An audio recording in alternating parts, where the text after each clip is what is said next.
Renaud, bonjour. Bonjour. Renaud, tu peux m'expliquer ce que c'est un ransomware, s'il te plaît? Le principe c'est très simple. Vous téléchargez un malware, il chiffre votre disque dur, et si vous voulez récupérer vos fichiers, la seule chance c'est de payer une rançon. D'où le nom ransomware. Mais un ransomware, comment ça débarque sur mon PC? Vous cliquez sur une pièce malicieuse. N'importe quelle facture, n'importe quel document qui vous est envoyé.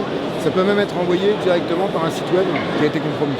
Vous vous connectez dessus, et finalement, sans le vouloir, sans rien faire, le malware va analyser votre navigateur, uploader un flash malicieux qui va downloader le ransomware, chiffrer votre disque dur, au revoir et merci.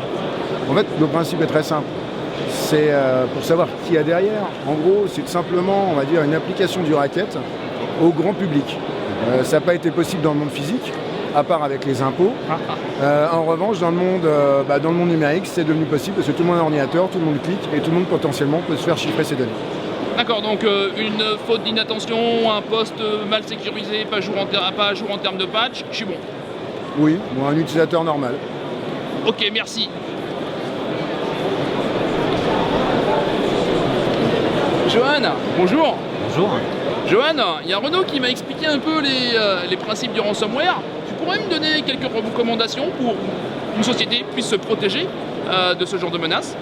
Alors bien entendu faire du backup, important être en mesure de faire de la restauration parce que parfois on peut faire du backup mais on ne fait pas de restauration, sensibiliser les utilisateurs, les éduquer. À ne pas quoi faire? Regarder un mail quand il arrive, est-ce que c'est un mail légitime ou est-ce que ça a l'air de quelque chose de douteux? S'ils ont un doute, ne pas cliquer sur les pièces jointes ou sur les liens. Et en solution un peu plus évoluée, qu'est-ce qui existe? Alors, ce qui est très efficace contre les ransomware, c'est ce qu'on appelle le sandboxing.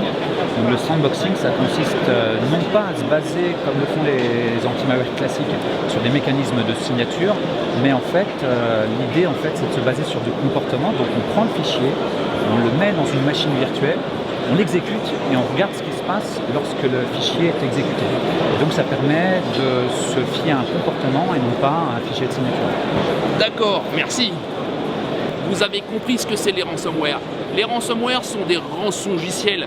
Ils prennent en otage vos données et vont demander le paiement d'une rançon si vous voulez les récupérer. S'en protéger n'est pas simple. Quelques recommandations: faire des sauvegardes, ne pas cliquer sur n'importe quoi. Mais si vous voulez des choses un peu plus évoluées, il y a des choses qui s'appellent des sandbox. Mais ça, c'est déjà un peu plus cossu comme solution.